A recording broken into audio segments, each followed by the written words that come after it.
Good morning, Philippines! Good morning, world! Good morning, Metro Manila! Good morning, Metro Cebu! Shout out to our more than 10,000 followers in TikTok, more than 4,000 members in our Facebook group, and now our more than 3,000 is going to 5,000 or 10,000 subscribers in our YouTube channel. Praise God, thank God, glory to God. And welcome to our second Sunday life-changing study of the Word of God. And shout out to all of our coordinators in Metro Manila, in Luzon, Visayas, and Mindanao, and to many countries around the world. This is your servant, God's servant, Dr. James Lopez, at present, the student of Harvard University, USA, particularly Harvard Divinity School, and president of Jesus Still Heals Worldwide Healing Ministries, and the president dean of my own online seminary, the Master's Online Seminary. Blessed Sunday morning to all of you, the second Sunday of June. And today, I have prepared another wonderful, interesting, life-changing message tutorial from the Word of God. And this is really interesting to many people, to many young people, and to many parents, and of course to all of us who loves knowledge. So as usual, I will speak in English for our foreign viewers, and ako po ay magsasalita din sa Tagalog para sa ating mga kapwa Pilipino. Alright? So this morning, if you are new to our YouTube channel, I want you to click now the red subscribe button. Click that red subscribe button and click also the notification bell, so every time we upload new videos this month, you will be notified right away. And FYI, again, we are about to reach 100,000 views in our YouTube channel, and this month we will upload new videos, flight simulation videos. I will upload my flight simulation videos this month of June. FYI, Dr. Lopez wanted to be a pilot before God called me to preach, right? So you will see many flight sim videos starting this month of June, and I'm going to bring you, we're gonna travel to many places in the Philippines and around the world through my flight video or my flight simulator. Alright? So this morning, I will give a message, I will give a tutorial about knowledge. Knowledge. Kaalaman sa Tagalog. And I think this is the first time I'm going to give a powerful message. I'm going to preach or teach on the subject of knowledge. And I entitled our message tutorial this morning, Acquiring Knowledge, right? Well, we know, particularly here in our country, these past days, yung po mga nakarang araw, marami po ang nag-graduate, and last night I was watching TV, meron pa rin po mga gumagraduate, so many graduated from elementary, from high school, from college, even from Philippine Military Academy and Philippine National Police Academy here in our beloved country, Philippines. And we see them, many of them, in our Facebook, in social media, and of course in our television. And so, congrats to all of them, to all of our graduates, and to all of the proud parents who work hard for them to be able to graduate from their study from their schools.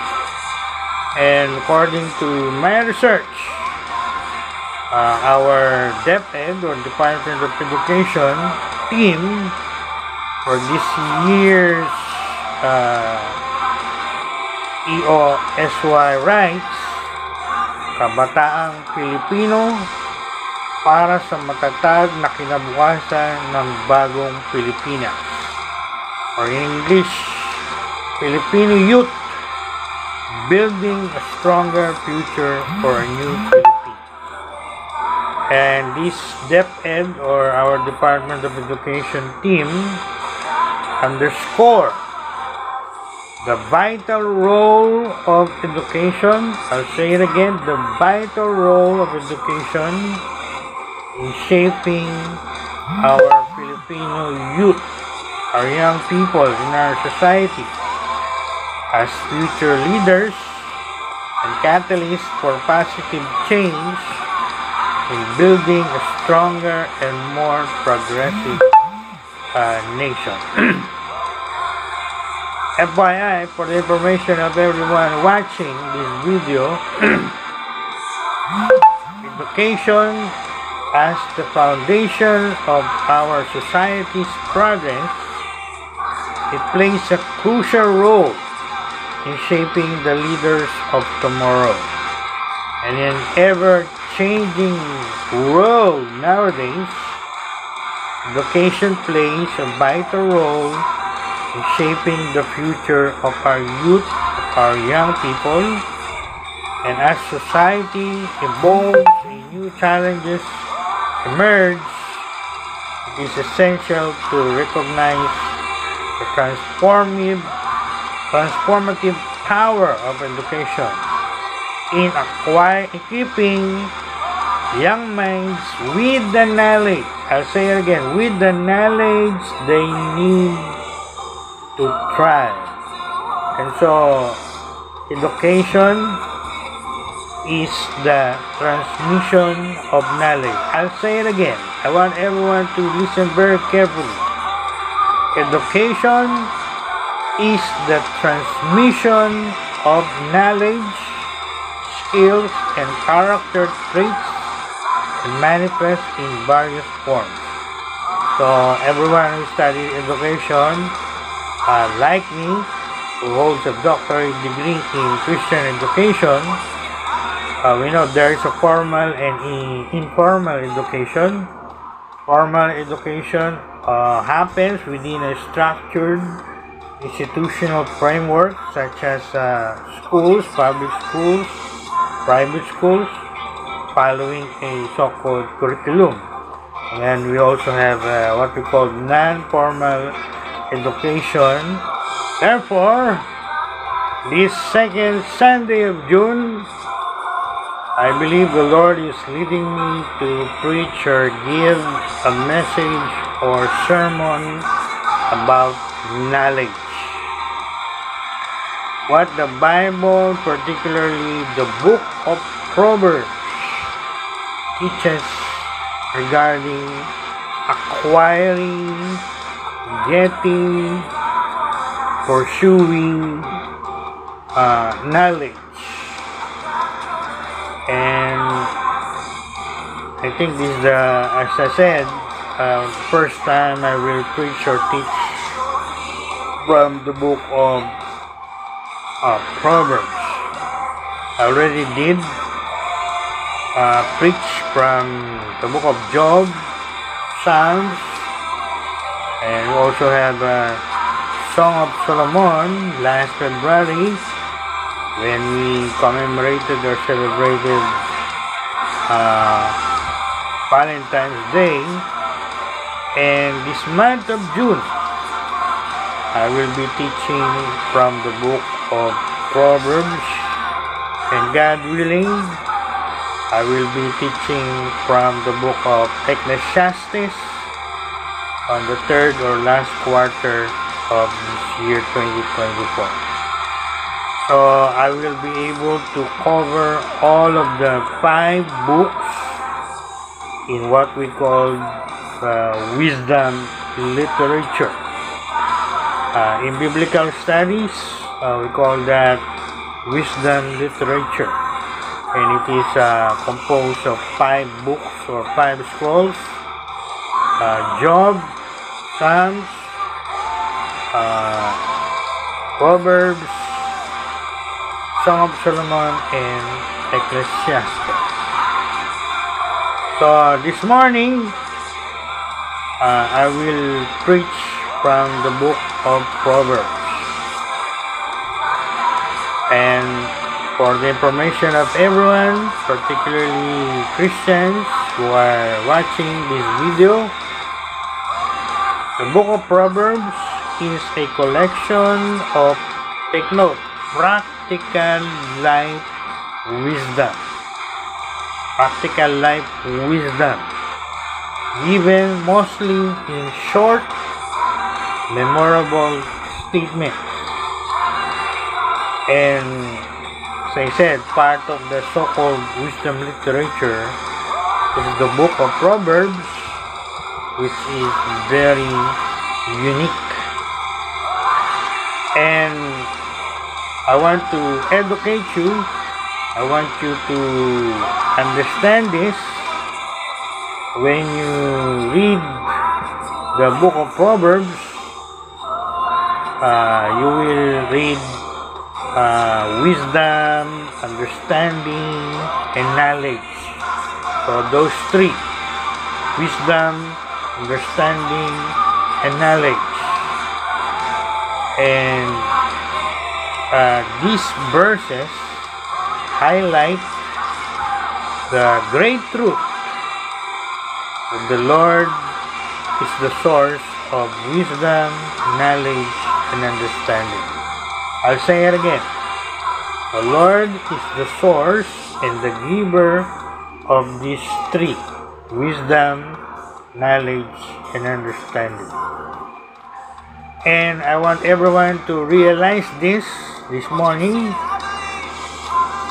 Solomon and the wise men of Israel regarded these 3: wisdom, understanding, and knowledge as worthy pursuits in life.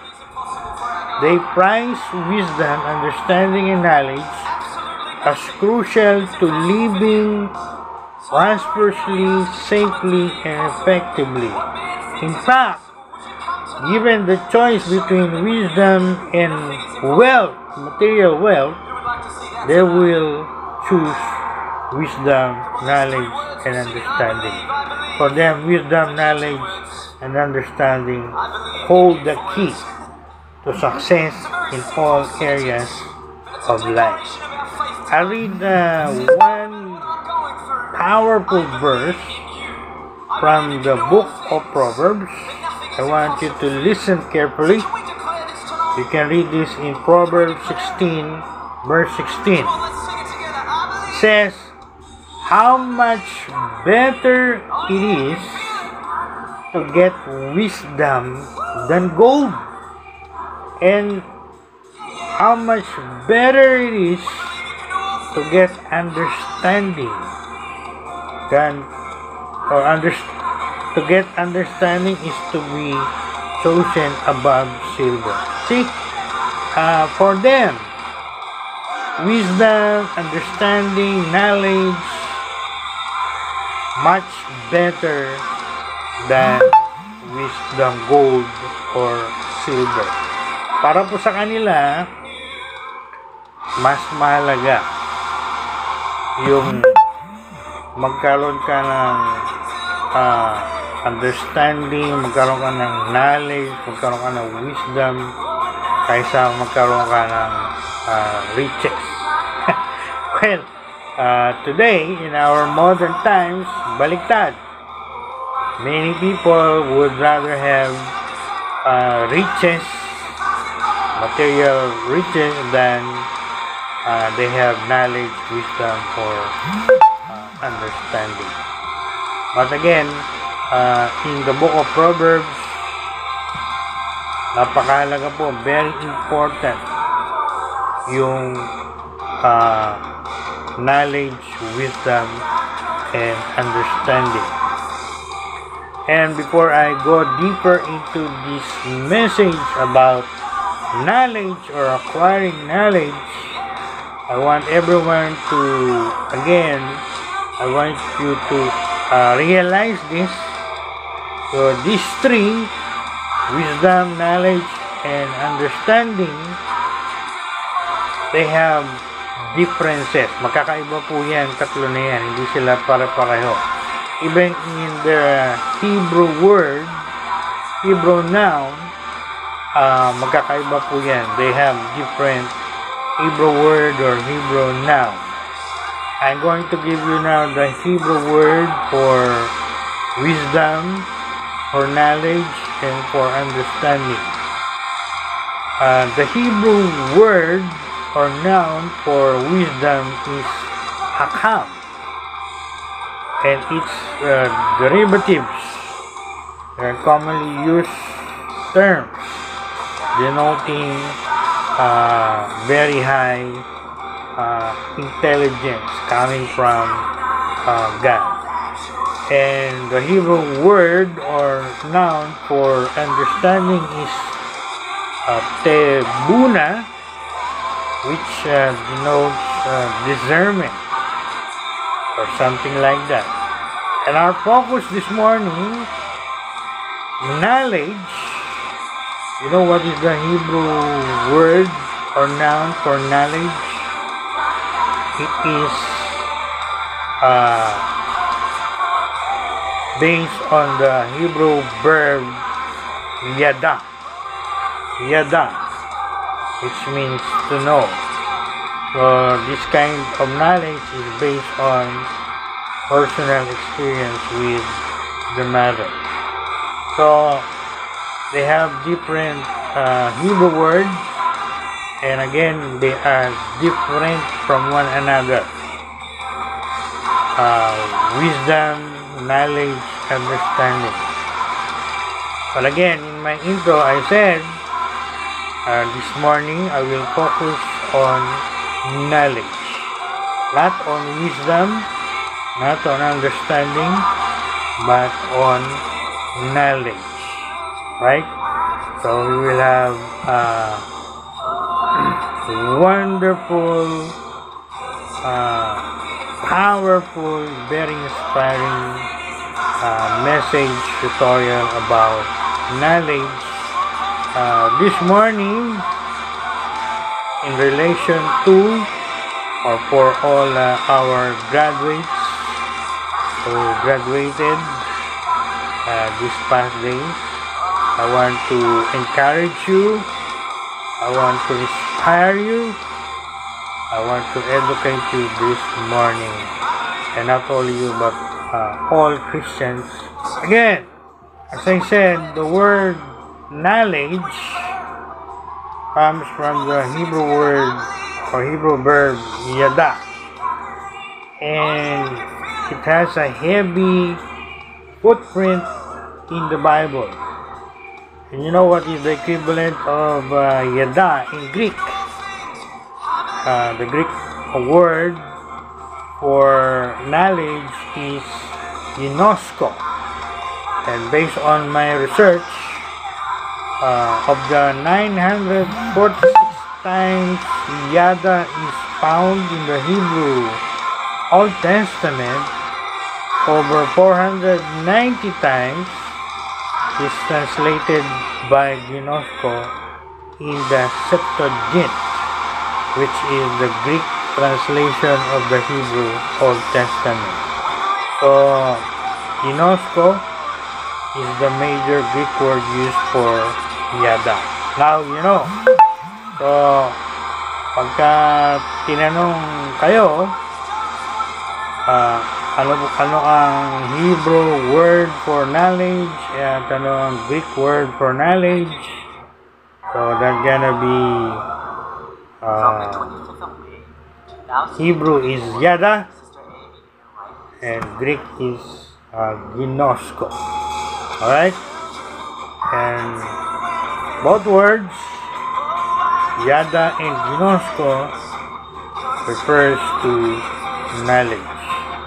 Alright? So for me, this is really very interesting subject, and I hope this is very interesting to you as well this morning. Now, you might ask, where in the Bible this word was first used? Kung saan natin mababasa sa Bible na unang ginamit itong yada for knowledge? You know what? It began in the Genesis story with the tree of knowledge of good and evil. Remember, in the Garden of Eden, there are two trees, dalawang punong kahoy po yan. Yung isa ay is called the tree of the knowledge of good and evil. Take note, knowledge of good and evil. And the other tree is, we know, it is called the tree of life. So, yung pong knowledge dito, word knowledge of good and evil, in Genesis chapter 2, verse 9, that was the first time the Hebrew word yada is used. And it continued on as something that God wants us to get or acquire. I'll say it again. God wants us to acquire knowledge.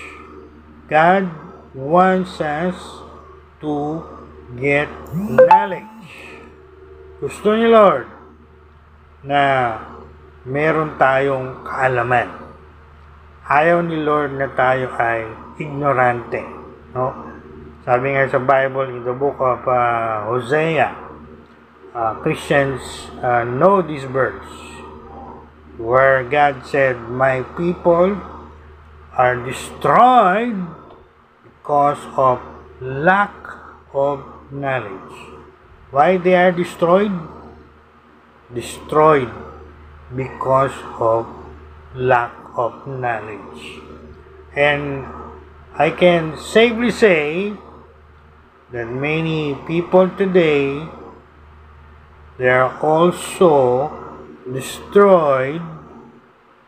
Maraming pong tao ngayon napapahamak because of lack of knowledge. It is very dangerous when someone lack knowledge. Kaya ako po I personally believe and agree with the common saying, narinig natin sa ating TV, knowledge is power. I'll say it again, knowledge is power. And again, it is dangerous if you or someone lack knowledge. Whether it is what we call in education general knowledge or general education, or the other one, religious or Christian knowledge or education. So whether it is general knowledge or religious knowledge, if you lack general knowledge, that's dangerous. You also lack knowledge of God, that's also dangerous as well. So, based on what we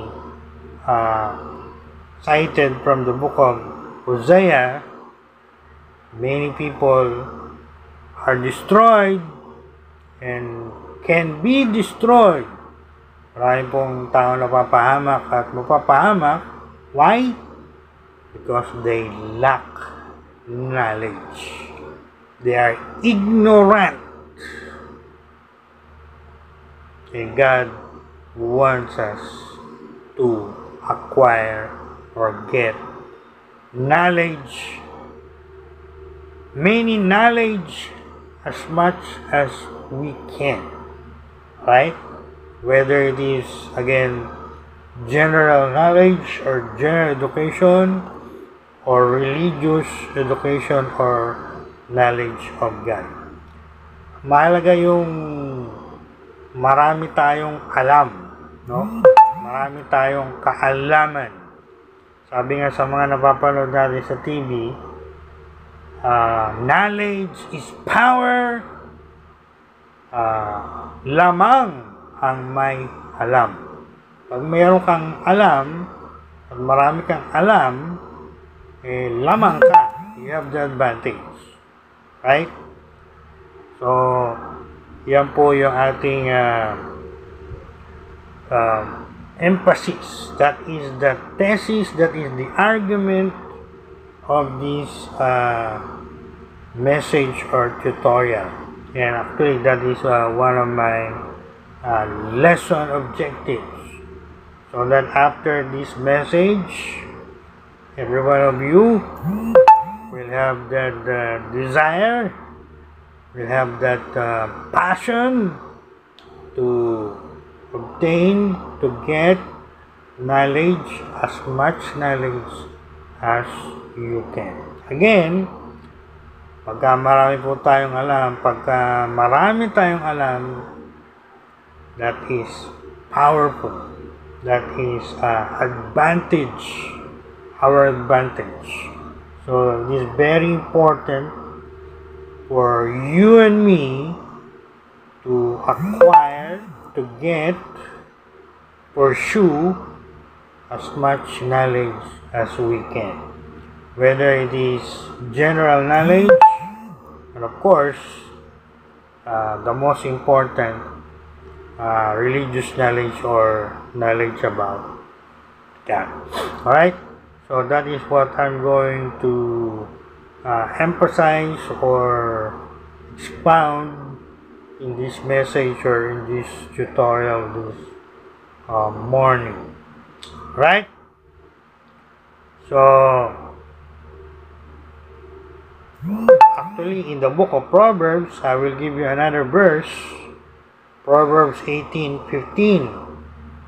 18:15, it says, an intelligent heart acquires knowledge. Wow, I like that. An intelligent heart acquires knowledge. I want you to take note of that. Memorize that verse, Proverbs 18:15. Right? Next Sunday is Father's Day. And I remember my late father always encouraged me to seek and obtain a lot of knowledge. Yan po yung mga sinasabi sa atin ng mga tatay natin, mga nanay natin, mga magulang natin. Mag-aral tayo mabuti para marami tayong kaalaman, marami tayong malaman mula sa ating pag-aaral sa elementary, sa high school, hanggang college.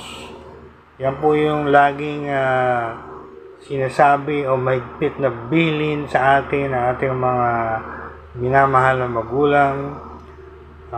In my case, particularly my father, always encouraging me, go, get a lot of knowledge as much as you can. And this year, latter part of this year, my Unica Iha will complete her second year in nursing, and she will start her third year of nursing. And in her pursuit of knowledge, I hope I can be as much of an encourager to her as my late father has been to me. Personally, Dr. Lopez, FYI, I love the world of academia, research, and striving to obtain knowledge. A lot of knowledge is my idea of a good day. And as a good student in the past, from high school to Bible college to my masteral and even to my doctorate studies, and now I'm a Christian educator, president and dean of my own online seminary, and as you know, I'm a Christian blogger. I have devoted my life and my career in helping many people in the Philippines and even outside of the Philippines in many places around the world, helping many of them seek and get and obtain a lot of knowledge. Alright? So, yan pong knowledge ay very, very, very important to me. That is my passion. That is my number one thing to me. And I love knowledge, no? And I have been studying for many, many years. Not only I graduated from college, I'm not satisfied with it, so I pursue my master's degree. And after I've got my master's degree, I'm not yet satisfied. I want to get a lot of knowledge more. So I pursue my doctoral studies, and even when I achieve my doctoral studies and got my doctorate degree, I'm still now studying and learning and acquiring a lot of knowledge. As you know, I'm now presently studying from Harvard, USA, Harvard Divinity School.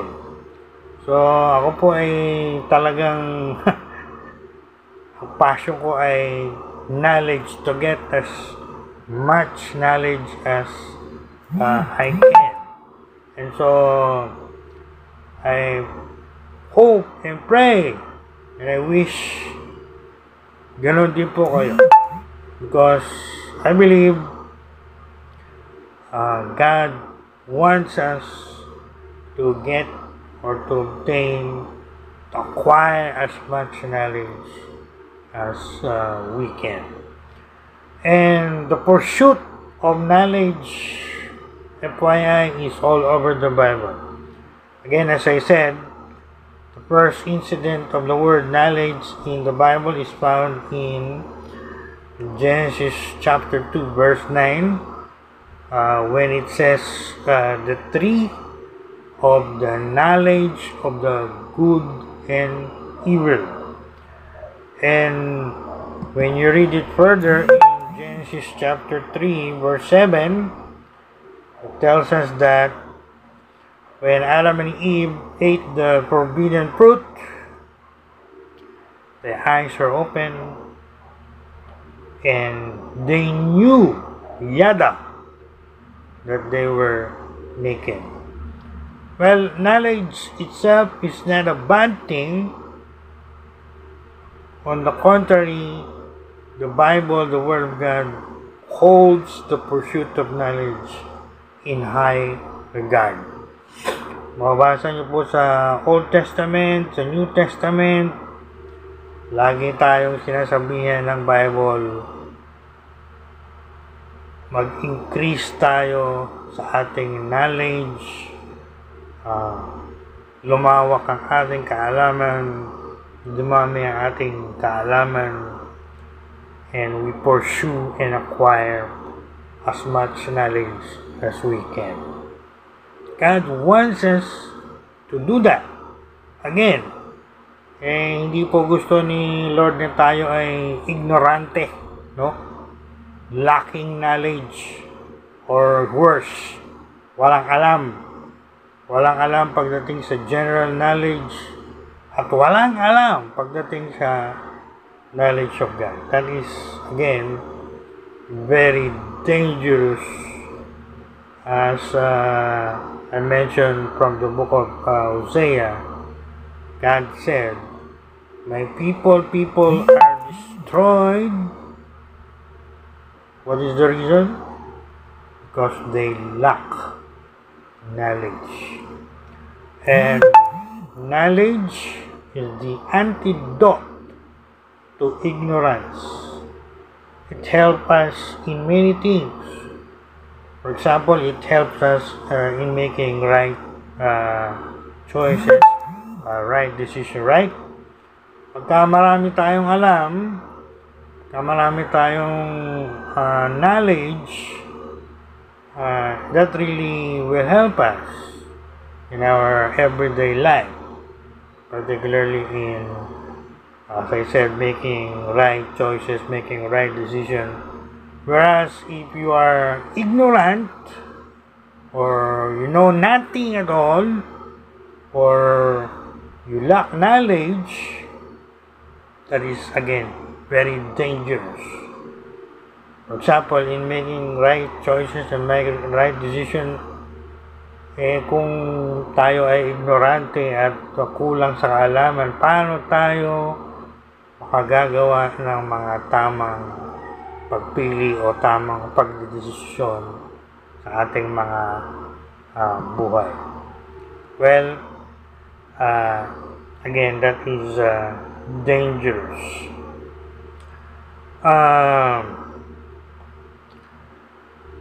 These past days, I started my in-depth, very profound study of the book of Proverbs. And I want to share some things, some insights I have learned from reading the book of Proverbs. So I'll begin from chapter 1. And then chapter 2, I'm going to share to you what I have learned. Well, in chapter 1, marami pong sinabi doon, no? One very important thing I've learned there is, it says, the fear of the Lord is the beginning of knowledge. Right? So, alam natin yung mga Christian, the fear of the Lord is the beginning of knowledge. It is the beginning of wisdom. So, pagka meron tayo talagang takot sa Diyos, and one of the very important things the Lord taught me when I read chapter 1 and chapter 2 of Proverbs, in chapter 1, the Lord showed me fools despise and hate knowledge. Sabi po doon, yung pong mga mangmang, in Greek, moron, foolish people. Itong mga taong to, they despise and even hate knowledge. Tingnan niyo po yung kanilang behavior. Sinabi pong despise, walang halaga sa kanila yung knowledge, yung kaalaman. At hindi lang walang halaga sa kanila, they hate it. And you know what is the consequence? What is the result? Basahin niyo po sa chapter 1 of the book of Proverbs. God said, because you despise and hated knowledge, you will eat the fruits of your wrongdoing. In short, sinasabi po doon, dahil itong mga taong ito ay hindi hindi mahalaga sa kanila yung knowledge at kinapuputan pa nila yung knowledge, kaya ang sabi ni Lord, they will suffer the consequences of their wrong actions. And alam po natin na that is true, right? Whether it is general knowledge or knowledge of God or religious knowledge, if you despise it or hate it, you will suffer the consequences of that wrong action. For example, if people despise or hate general knowledge, ibig sabihin, ayaw mag-aral sa school, pinag-aaral na nga ng mga magulang, no? May mga pera na, pinag-aaral na. Pero ayaw pa rin mag-aral. Imbis na mag-aral, nagbubulakbol at hindi talaga pinagpapatuloy yung pag-aaral. In short, hindi sila nakatapos sa kanilang mga pag-aaral, wala silang natapos. Sabi nga nila, elementary, hindi pa nakatapos. So what is the consequence? You know, the consequence. Sila ngayon ay mga naghihirap sa kanilang mga buhay, bunga ng kanilang pag-despise at pag-hate sa knowledge. Imbis na magkaroon sila ng bright future, bright career because of having knowledge and education, dahil hindi mahalaga sa kanila yung knowledge, yun, hindi nakapagtapos ng pag-aaral. Kaya ngayon, sabi nga nila, sila ay walang mga trabaho. At kung mayroong trabaho, sabi nga nila, narinig natin, basurero, or garbage collector, or something like that. Well, you got the point. We know that if you want to have a bright future ahead, one of the keys is education, getting knowledge.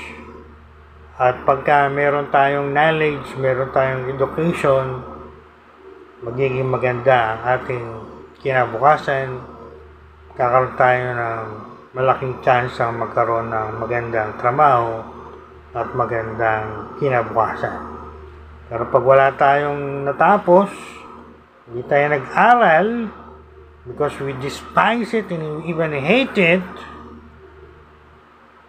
true po yung nakalagay sa Proverbs chapter 1. God said, you will suffer the consequence of despising and even hating knowledge. And for me, it is true with regards to general knowledge, and it's true also with regards to religious knowledge or knowledge of God. For example, if people despise or hate about knowing God, well, they will really suffer for their wrong action, because these people will die Mamamatay itong mga taong ito na hindi man lang nakakakilala sa kanilang Creator, sa kanilang Savior, no?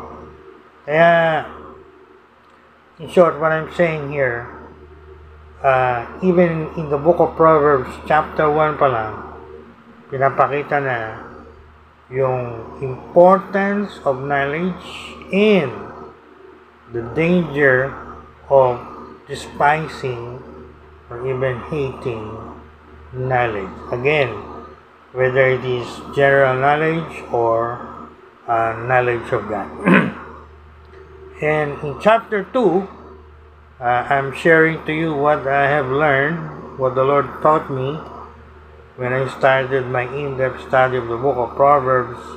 In chapter 2, we can read the benefits of knowledge. Yung pong kaalaman, marami pong benepisyo yan, ano? Again, pagka marami kang alam, lamang ka, advantage mo yan. It is power, they said. So, pagka marami kang alam, according to chapter 2, you have the knowledge of God. According to chapter 2 of the book of Proverbs, one of the benefits is, it will protect you from evil men. It will also protect you from immoral women. Ibig sabihin po, pagka tinatanggap natin yung kaalaman na binibigay sa atin ni Lord, at binibigay din sa atin ng ating mga magulang, yan po ay mag-iingat sa atin laban sa mga masasamang tao, masasamang lalaki, bad guys, at mag-iingat din yan sa atin sa mga masasamang babae, yung mga bad girls, no? Sabi sa book of Proverbs chapter, immoral woman. One of the great things I have learned there, I think the Lord showed that to me very clearly, ito pong knowledge na to na binibigay sa atin ni Lord, at again, binibigay din sa atin, sinasabi din sa atin ng ating mga magulang, tinuturo sa atin, mag-iingat sa atin para hindi tayo mapunta sa mga bad company. Take note, bad company. Meron tayong saying, show me who your friends are and I will show you who you are. No? Kaya, pagka tayo ay ignorante, kulang sa kaalaman, we are in danger of madali tayong masama sa mga bad company na magdadala sa atin sa mga kapahamakan. And we know that is true in ancient times and also in our postmodern times. Kaya po marami tayong juvenile delinquency, many cases of juvenile delinquency in our society because many of our young people are ignorant or nabigyan na sila ng kaalaman o knowledge sa kanilang mga magulang pero hindi naman nila sinusunod. So, isa sa mga benefits of knowledge that will protect you from evil company, bad company, that will protect you from bad guys, that will protect you from immoral women. So this is really very important. Knowledge is really very important. Very, very important. Alright? Now, before I end this powerful, very enlightening message tutorial about knowledge, let me emphasize this very important matter. it is important for us to have knowledge or general knowledge. Dapat alam natin yung mga bagay-bagay around us. We know about mathematics, we know about English, we know about language, we know about history, we know about science, etc. But I want to remind you this morning, the most important knowledge is the knowledge of God. The most important of all is we know the God who created us, the God who saved us, and the God who loves us. Simple lang po yan, maraming ang tao, as I always say and teach, many people, they know a lot of things about mathematics, about history, about science, etc., etc. They know a lot of things about those things. But when it comes to God, to their Creator and Savior, they know nothing. General knowledge is important, but the most important is what we call knowledge of God.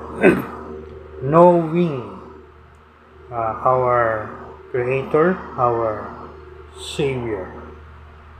So in short, what I'm saying here is good if you know a lot of things about history, science, math, about general knowledge, but don't skip or don't disregard knowledge about God. The ideal is a person knows a lot of things about general knowledge or general education, and he also have knowledge about God.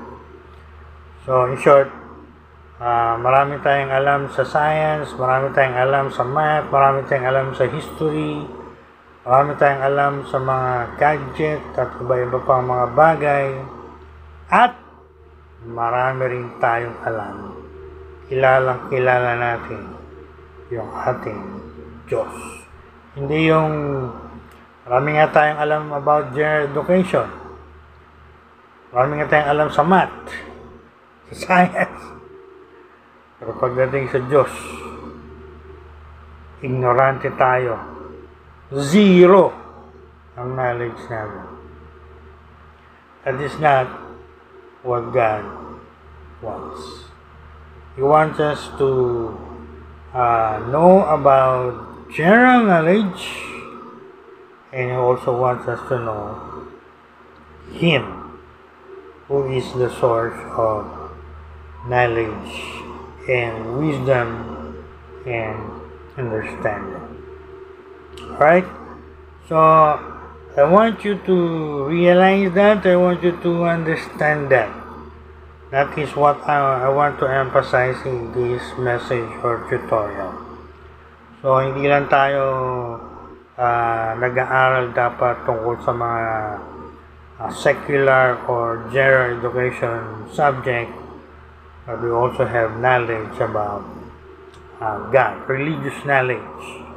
We also know who is our Creator, who is our Savior.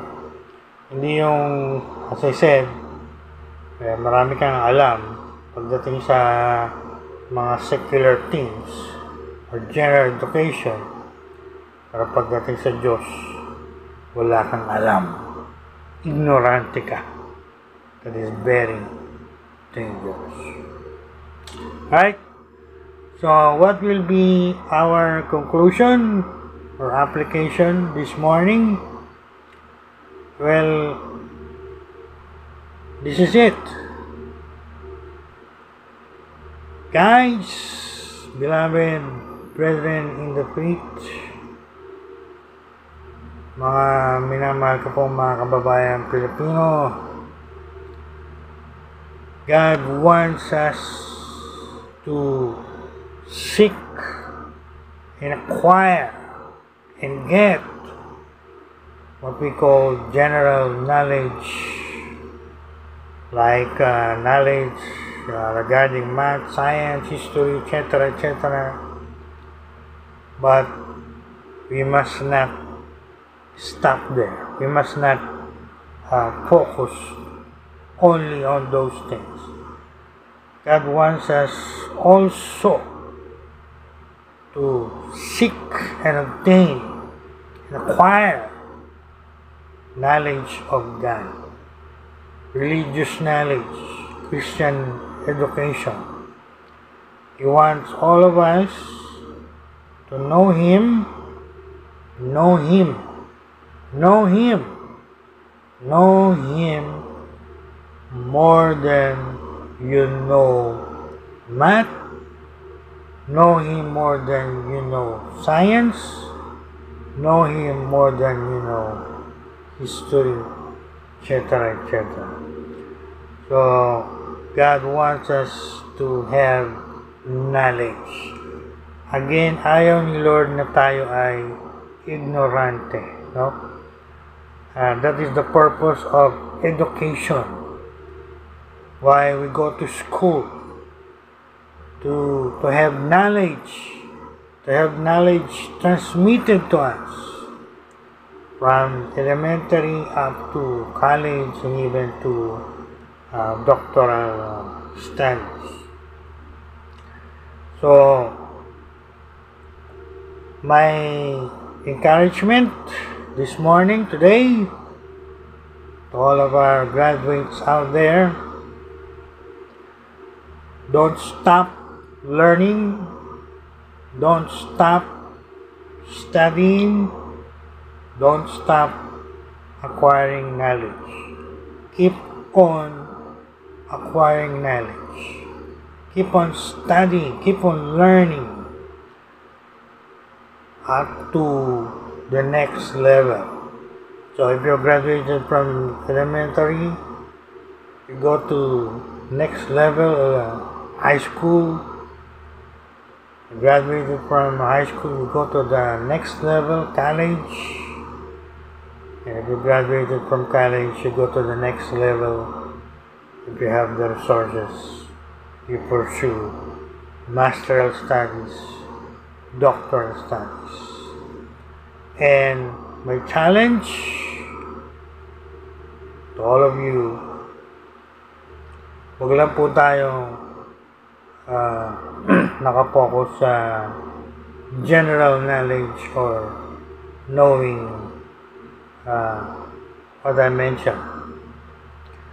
We must also have knowledge of God, religious education. We must also know Him, the God who created us, the God who saved us, the God who loves us. So, dapat po ay balance, no? We acquire general knowledge and we acquire knowledge of God. So that is my message, that is my tutorial, that is my encouragement, that is my challenge to all of you out there, particularly to all of our graduates, this passing sa lahat po ng mga nag-graduate. Okay? Acquire knowledge and keep on acquiring it. General knowledge, the most important knowledge of God. God bless you.